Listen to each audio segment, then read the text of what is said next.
हसन साहब आपकी तरफ आऊंगी, क्या देख रहे हैं आप? देख रहे हैं क्या और भी नाम सामने आ सकते हैं? देखिए, बुनियादी तौर पर नून लीग की जो पावर पॉलिटिक्स है उसके असरात सामने आने लग गए हैं। अगर आप देखें तो हम माजी में भी देखते थे कि चौधरी निसार अली खान साहब के कुछ तहफ़्फ़ुज़ात थे, फिर उसके बाद हमने देखा मेहताब अब्बासी साहब भी गए, शाहिद खान अब्बासी साहब, मिफ्ता इस्माइल। लेकिन यहाँ पर मोहम्मद ज़ुबैर साहब का किरदार अगर देखें तो पार्टी के अंदर एक सीनियर लीडरशिप के तौर पर देखा जाता था, सीनियर रहनुमा थे। और यहाँ तक कि उनको इतनी रिस्पेक्ट दी गई कि उनको साबिक गवर्नर सिंध भी रहे और फिर उनके साथ साथ तर्जुमान भी रहे मरियम नवाज शरीफ साहिबा के, नवाज शरीफ साहब के, और उनको हम जिम्मेदारियां भी तफवीज़ की गई। हुआ क्या कि उनको अंदाज़ा था ये हो गए कुछ राना सनाउल्लाह साहब, राना तनवीर और दीगर कुछ, जिसमें ख्वाजा साद रफ़ीक और दीगर अफराद हैं। मुझे ऐसे लगता है इनकी क्योंकि इन्होंने बहुत जो है वो फील्ड में बहुत अहम किरदार अदा किया है, सियासत की है, मारे खाई हैं, मुश्किलात भी बर्दाश्त की, कैदोबंद वाली सिचुएशन भी मिली, लेकिन सिचुएशन ये है कि जब इक़्तिदार और इख्तियार दोनों आप एक शरीफ खानदान बाहर ना निकलने दे, हालात को मुकम्मल आप कंट्रोल में लेकर चले, तो वहां पर तहफ़्फ़ुज़ात सामने आते हैं। तो वहां पर ये एक राय डेवलप होती है और फिर दूसरा बयानियां तब्दील करते रहे। कहीं ना कहीं आप कहे कि हम जो है वो अवाम के मफादात को मलूज़े खातर रखते हुए हम मंशूर लेकर आएंगे, अवाम के मफादात को मलूज़े खातर रखते हुए हम अपनी पॉलिसी को आगे लेकर चलेंगे, अवामी सियासी जमात हैं, हम अवामी मफाद को तरजीह देंगे। तो वहां पर एक सिचुएशन आना, फिर तब्दील कर लेना, 21 अक्टूबर से पहले, 21 अक्टूबर के बाद, फिर फॉर्म 45, 47 वाली बयानियां तब्दील करना, और फिर आज जो है जिस तरीके से बात की जा रही है कि हम सिर्फ अवाम के लिए मैदान में आते हैं, इक़्तिदार में आते हैं, तो इस पर भी कई सारे तहफ़्फ़ुज़ात हैं कि आपने PDM 1 के दौर में क्या इक़दाम किए।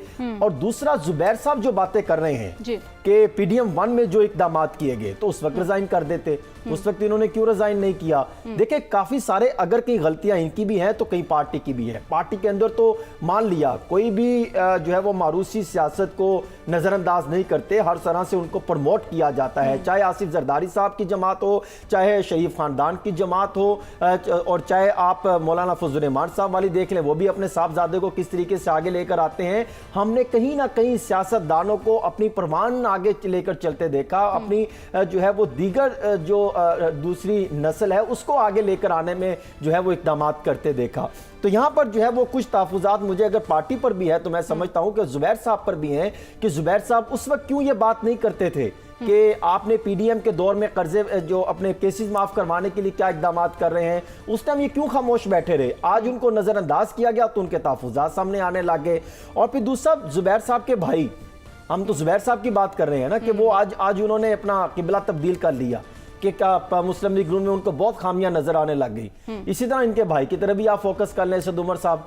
बताया जाता था कि असद उमर साहब एक पार्टी में बड़ा सीनियर रोल उनके पास है, सेक्रेटरी जनरल भी रहे, और इतना जबरदस्त तरीके से उनका एक ग्रूमिंग की गई, मीडिया में उनकी कैंपेनिंग की गई कि पाकिस्तान तहरीक इंसाफ को एक मजबूत पोजीशन बनाने के लिए हम किरदार अदा कर सकते हैं। क्या हुआ?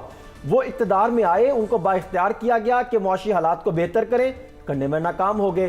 फिर वहां से PTI की हुकूमत ने आगाज किया कि हम IMF के पास नहीं जाएंगे। असद उमर साहब नहीं गए IMF के पास, और फिर इख्तलाफ किया, काफी उन्होंने बयानात दिए, फिर एक ऐसी सिचुएशन आ गई कि मजबूरन आपको गिरगर आकर IMF के पास जाना पड़ा, और वो भी जो है वो PTI की पॉलिसी, वो कह रहे हमारी पॉलिसी तब्दील हो गई थी। तो यहाँ पर भी वहाँ पर उनके भाई के ये किरदार थे, और यहाँ पर जो है वैसी अगर देखा जाए तो इसमें कोई शक नहीं कि बड़े प्रोफेशनल अपने अपने फील्ड में तजर्बा रखते हैं, मामलात रखते हैं। लेकिन वहाँ पर मैं असद उमर साहब की बात कर रहा हूँ, तो यहाँ पर उनके भाई ज़ुबैर साहब का भी तकरीबन यही सिचुएशन रही। आपको जिम्मेदारियां दी गई, अब मामलात को उस तरीके से निभाने में नून लीग वाले ये दावा करते हैं, ये इल्जाम लगाते हैं कि शायद उस तरीके से मामलात को कंट्रोल करने में नाकाम रहे। और दूसरा, पार्टी के अंदर इख्तिलाफात, इसकी चीज को आप नजरअंदाज नहीं कर सकते। PDM के दौर की बात कर रहे हैं, वो कहते हैं PDM के दौर में जो आपने इक़दाम किए वो नहीं करने चाहिए थे। PDM के इसमें तो हम भी बात करते हैं, यानी उन्हें शहबाज शरीफ साहब से तहफ़्फ़ुज़ात है। देखिए, शहबाज शरीफ साहब से हो या नवाज शरीफ साहब से, मेरे ख्याल में इस टाइम नवाज शरीफ साहब की टीम भी कहीं ना कहीं इन दिखाई दे रही है, और शहबाज शरीफ साहब की भी।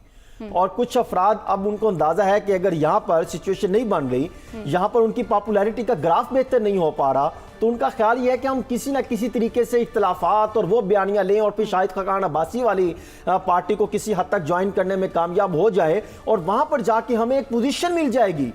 तो इनको कितना यकीन है कि अगर वहां पर चले गए तो वहां पर इनको बाइख्तियार बना दिया जाएगा, तो वहां पर इनको जिम्मेदारियां दे दी जाए तो ये बेहतर तरीके से आगे लेकर चल सकते हैं। तो वहां पर भी इख्तलाफात हैं। देखिए, मुस्लिम लीग नून के कुछ रहनुमाओं से इस टॉपिक को लेकर मेरी बात हुई।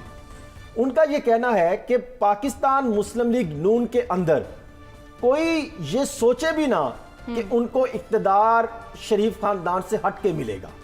वो कहते हैं आपसे काम लेंगे और भरपूर तरीके से आपके जो है वो जिम्मेदारियां आपको दी जाएंगी, लेकिन जब आप इक्तदार या इख्तियार की बात करेंगे तो फिर आपको नजरअंदाज कर दिया जाएगा। और ये हमने दीगर जमातों में भी देखा, खैबर पख्तूनख्वा में भी देखा, वहां पर मुस्लिम लीग नून किस वजह से टूट फूट का शिकार हुई। मेहताब अब्बासी साहब को क्यों नजरअंदाज किया गया, इसकी तहकीकात होनी चाहिए।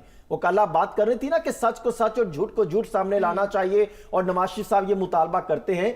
तो ये पार्टी के अंदर जो इख्तिलाफात चल रहे हैं, ये पार्टी के अंदर जो एक खींचातानी की सिचुएशन चल रही है, जो वो इल्जाम लगाते हैं कि दो ग्रुप थे, दो बयानिए थे, हालात देखते हैं, मामला तब्दील करते हैं, प्रेशर डेवलप करते हैं, मकासद को सामने रखते हैं, हालात बेहतर करते हैं। पीडीएम के दौर में आपने ये नहीं देखा कि अवाम के मसाइल हल करने थे, उस टाइम उन्होंने अपने मकासद हल करने पर फोकस किया, उन्होंने अपने केसेस खत्म कराने पर फोकस किया। और फिर दूसरा जो आइंदा आने वाला बजट है वो भी एक प्रेशर डेवलप होगा, फिर मुस्लिम लीग नून के लिए परेशानियों में इजाफा होता दिखाई दे।